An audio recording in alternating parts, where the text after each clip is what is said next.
Innovation, दूसरा है entrepreneurship. ठीक, इनोवेशन क्या सर ने आपको बताया। अगर हम इसे और सिंप्लीफाई वे में अगर कहें तो इनोवेशन वो जो आप खुद डेली लाइफ में कर रहे हो। For example girls and boys हैं, सभी लोग बाल बनाते हैं, हेयर स्टाइलिंग कराते हैं, जाते होंगे ना नाई से, पार्लर से, मेहंदी से, कुछ करवाते हैं। ये जो आप डिफरेंट हेयर स्टाइलिंग अपनी फेस के अकॉर्डिंग करवाते हो, इट इज ऑल्सो इनोवेशन। आप ड्रेसेस पहनते हो, पहले दुपट्टा कोई मैम ने जैसे लिए पहले ऐसे लेते थे, अब वन साइडेड लेते हैं, कोई किसी और तरीके से लेते हैं, है ना, डिफरेंट तरह के। आप यूट्यूब पे भी देखते होंगे स्कार्फ को डिफरेंट डिफरेंट तरीके से पहनने के तरीका बता, दैट इज ऑल्सो इनोवेशन। आपकी ड्रेस में वो बॉयज में भी बहुत सारे तरीके से शर्ट बाहर करके पहन रहे हैं, शर्ट इन करके पहन रहे हैं, स्टैंड कॉलर पहन रहे हैं, कैसा पहन रहे हैं, वो सब इनोवेशन है जो आप अपने डेली लाइफ में डेली करते हो। रोज कुछ नया सोचते हैं, चलो आज ऐसा तैयार होकर चलते कुछ डिफरेंट हो, दैट इज ऑल्सो इनोवेशन, है ना। खाने की थाली आप लोग सजाते हैं, कुछ लोग थाली में ही सब कुछ सजा देते हैं, मतलब उसी में सब्जी, उसी में चावल, उसी में सब कुछ है ना। कुछ लोग कटोरियों में रखते हैं, ठीक, वो अपना अपना तरीका है, वो सब कुछ इनोवेशन। इनोवेशन ऐसा नहीं कि आपको कोई बहुत बड़ी चीज़ इन्वेंशन करनी, नथिंग, ऐसा कुछ नहीं है ना। आपको क्या करना है, जो डेली आप काम करते हैं उसमें हम क्या नया कर सकते हैं, दैट इज इनोवेशन। ठीक है, दूसरा क्या है, आप कॉलेज में है, आपको पता है कॉलेज में इतनी सारी समस्याएं हैं, चाहे आपको इंफ्रास्ट्रक्चर की समस्या आ रही है, कभी आपको लाइट्स खराब है, कभी आपको फैन खराब है, कभी पानी भर रहा है। आप ही वो जनरेशन है जो टेक्नोलॉजी में सबसे स्मार्ट है, और आपके ऊपर की जो जनरेशन थी आई टेक्नोलॉजी वो हुए फ्रेंडली, लेकिन उतने टेक्नोलॉजी फ्रेंडली वो नहीं हो पाए जितनी आपकी जनरेशन है ना। तो जिस टेक्नोलॉजी को आप डेली टाइम पास के लिए यूज़ कर रहे हैं, यूट्यूब, गूगल और बहुत सारी चीज़ें, थोड़ा सा उसको अपने IQ लेवल को और स्ट्रॉन्ग बनाने के लिए भी यूज़ कीजिए। कोई प्रॉब्लम दिख रही तो उसका क्या समाधान हो सकता है, क्या वैसी प्रॉब्लम, ऐसा नहीं कि आपकी इकलौती वो प्रॉब्लम होगी दुनिया में। दुनिया में इतनी बड़ी जनसंख्या है, इतने सारे देश है, इतने सारे इंस्टीट्यूट्स हैं, इतने सारे घर हैं, इतने सारे गांव हैं, इतनी सारी सड़कें हैं, सब कुछ है। आपकी अकेले की वो प्रॉब्लम होगी नहीं। आप देखिएगा जितनी प्रॉब्लम्स है सबके कोई ना कोई समाधान आ ही गए होंगे। एक सिंपल सा एग्जाम्पल है जो अर्चना पांडे मैम, प्रोफेसर अर्चना पांडे मैम केमिस्ट्री डिपार्टमेंट में है, वो इसकी कन्वीनर है, इंस्टीट्यूट इनोवेशन से, है ना। वो हमेशा एक एग्जाम्पल देती है, वो कई बार से हम लोगों से कहती थी, लगभग साल भर हो गया, वो कहती थी अक्सर कि हम लोग इतनी बड़ी बड़ी गाड़ियाँ लेकर आ जाते हैं, एक लोग आता है उस व्यक्ति से, एक कार से, एक टीचर आ रहा है, ज़्यादा 2 लोग हैं, और सब गाड़ियाँ खड़ी हो जाती, जगह नहीं बचती।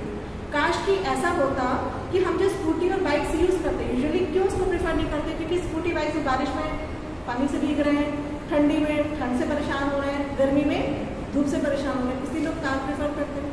यही है कंफर्ट जोन। अगर यही चीज़ बाइक्स में, यही कवरिंग अगर अवेलेबल हो जाए तो इंसान क्यों नहीं उसको प्रेफर करेगा, क्योंकि कॉस्ट भी कम हो जाएगी उसकी, 2 पहिया वाहन, 2 लोगों की बैठने की जगह होती है बाइक में, है ना, और उसके साथ साथ स्पेस भी उसकी बच जाएगी। अभी कुछ दिन पहले ही उन्होंने हम लोग का IIC का एक ग्रुप बना हुआ है, जिसमें आपके ओवरऑल फैकल्टीज में से 65 मेंबर्स हैं, ठीक। तो 65 मेंबर्स में आपके टीचर्स फैकल्टी भी हैं, एक्सटर्नल बाहर के एक्सपर्ट्स भी हैं, आपके स्टूडेंट रिप्रेजेंटेटिव भी, इंक्लूडिंग काजल एडमिनिस्ट्रेशन, है ना। तो ये स्टूडेंट रिप्रेजेंटेटिव, तो इस तरह से 65 मेंबर्स की कमेटी। उसमें मैम ने एक मैसेज हमको मतलब ग्रुप में डाला, एक लिंक, उसमें जो वो सोच रही थी वो ऑलरेडी बन के मटेरियलाइज होकर एक कंपनी ने निकाली, फॉरेन में निकाली हुई, अपने इंडिया में नहीं आई। और उस बाइक की सबसे अच्छी चीज़ है कि वो गिरेंगी, अगर कहीं से टक्कर भी लगे तो उसमें कुछ ऐसा मैकेनिज्म है कि वो बैलेंस कर देते। कार में यही अक्सर फायदा होता है कि कार यूजुअली जैसे बाइक से टक्कर होती है, बाइक में तुरंत लुढ़कते, पर कार से लुढ़कती नहीं है, इधर उधर घूम जाएगी, कहीं कूद जाएगी। रेयर वो मूवीज टाइप होता है, रेयर केस की वो पलट गई, ऐसा पलटती नहीं रहती है ना, वो तो उसको पलटाया जाता है ना। तो इस तरह के मैकेनिज्म को ओवरकम करने के लिए उस बाइक में ये भी चीज़ें हैं कि आपकी बाइक अगर टक्कर भी मारे तो आपकी गिरेगी, है ना। तो इस तरह से उन्होंने ये सोचा, वो साल भर से सोच रही थी, साल भर में वो चीज़ मटेरियलाइज हो जा रही है। तो जो प्रॉब्लम आपको दिखाई देती है वो जरूरी नहीं कि सिर्फ आपके दिमाग में, या जो सोल्यूशन आपको दिखाई देते हैं जरूरी नहीं कि वो सिर्फ आपके दिमाग में आए, तो बहुत से दिमाग में आते हैं। बस मैटर क्या करता है, कौन उसको सबसे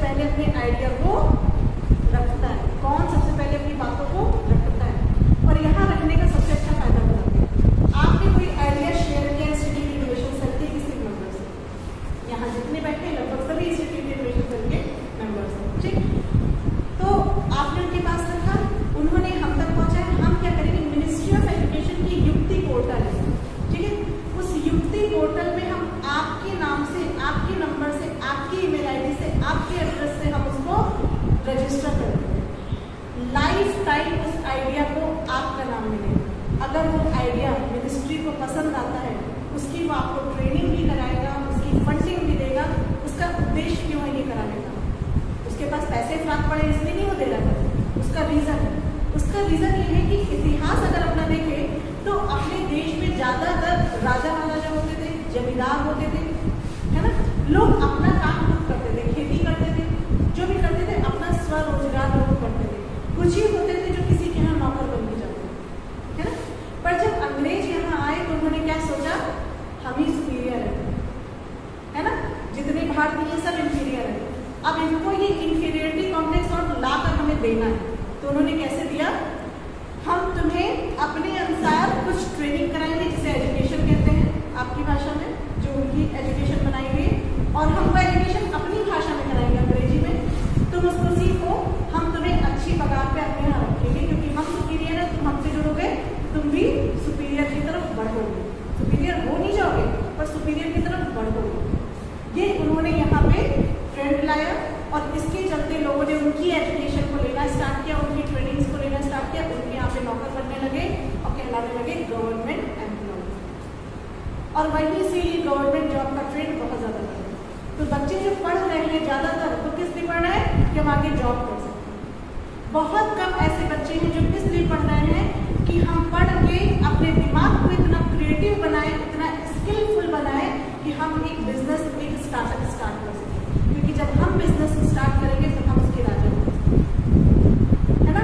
और हम इतने सक्षम होंगे कि हम अपने अंडर में और लोगों को भी स्वरोजगार की व्यवस्था दे पाएंगे। या तो हम उनको स्वरोजगार देंगे, या तो हम उनको नौकरी की तरफ ध्यान देंगे, पर हम सक्षम तो होंगे। जो लोग नहीं उतने सक्षम हो पाएंगे, उतना पढ़ पाए, कम से कम हम उनको आजीविका का स्रोत देंगे। समझ में आए? तो हमारी जो गवर्नमेंट है वो अब हमें नौकरशाही की बजाय राजाशाही की तरफ ले जाना चाहिए। यही उद्देश्य है कि अभी तक बच्चे जितने पढ़ रहे हैं सब गवर्नमेंट जॉब चाहते हैं, सब नौकर बनना चाहते हैं, हम सब बोलेंगे, क्योंकि हमको ये दिशा कोई देने वाला नहीं, है ना। पर आप अभी पढ़ रहे हो और इसी टाइम आपको ये दिशा दी जा रही है कि बेटा अब नौकरशाही की तरफ ना जाके राजाशाही की तरफ सोचो, अपने दिमाग को क्रिएटिव बनाओ। अब देखो सारे बच्चे एक बराबर नहीं होते। मैं ये नहीं कह रही कि सब एक से बड़ा इन्वेंशन लेके आएंगे। ये भी तो हो सकता है कि कोई बिजनेस ऑलरेडी चल रहा है, खाने का बिजनेस बहुत चल रहा है, चाय की स्टॉल, समोसे की स्टॉल, सब कुछ चल रहा है। अब उसी में कुछ मॉडिफिकेशन कर दो। जैसे हमारे इंदौर में केसर वाली चाय बहुत फेमस है, गुड़ केसर की चाय बहुत फेमस है। चाय वही है, अदरक वही, इलायची वही, चायपत्ती वही, डाल के दिया, गुड़ डाल दिया, और क्या डाइट कॉन्शियस उनको बोल दिया भाई अब चीनी की बजाय गुड़ पियो, और केसर डाल दिया, तो फ्रेग्रेंस और टेस्ट और ज्यादा है, ठीक। और लोग भर भर के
कुछ थोड़ा सा मॉडिफिकेशन, समझ लो आप ये चीजें।